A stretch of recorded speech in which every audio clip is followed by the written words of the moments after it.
Here's another exclusive clip from Wrestling Reality with Justin LaBar, brought to you by Gladiators of the Cage. Let's talk about we'll get to the Dudleys in a second. We'll talk about the Divas, because the Divas are making news as we were reading on our travels back here. You know, they're a little bit salty by how. Now, I mean, look, the SummerSlam match just dragged. It was too long for that kind of a show. You know, an elimination. It was just too long. And we talked about this. I don't understand why.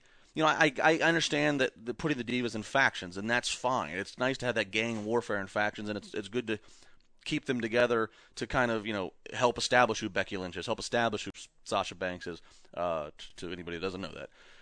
But we don't constantly have to have just nonstop 6 and 9 woman tags. Just we can have individual matches and know that they represent Team Bad or they represent PCB. Like I thought, like you said, gang warfare. It seemed perfect for SummerSlam, but they prefaced it with how many tag matches and pairings and so-and-so versus this champion, but the other, and everybody got a win. It was not like one. And that's what pisses me off, is that this entire, between Sunday night. Same with Raw, too. And then Raw. It goes multiple segment match. Again.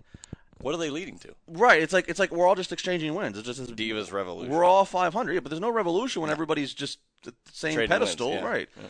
And I'll say this. You know, the girls were a little upset. You know, I know like Paige tweeted and then deleted a tweet.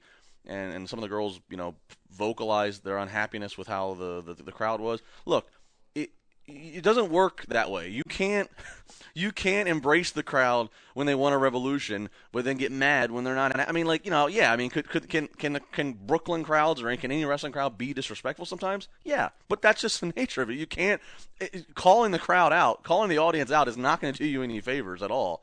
It's like, but I do have to say we're so gung ho on this revolution that it's almost like, are they going too aggressive? Like now we're getting nonstop 3-segment matches, and we're trading wins just to make sure everybody looks good.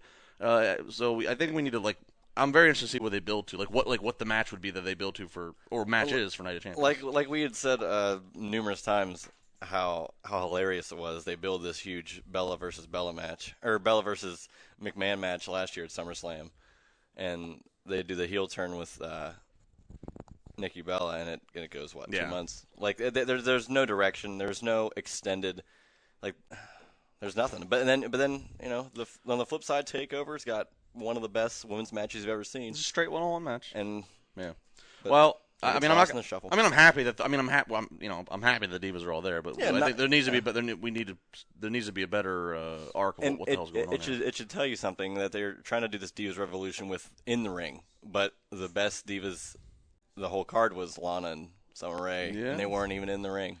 That's a very interesting point, yeah, and obviously that story is going to continue going. So and then I guess that'll build. Right. It actually has a story to it. It has a story, not just 9 girls, we don't know who's best. Well, it's not focused on a work rate match. It's focused on a story. It's focused on you stole my man, blah blah blah blah blah. Not you stole my man, but you know what I mean.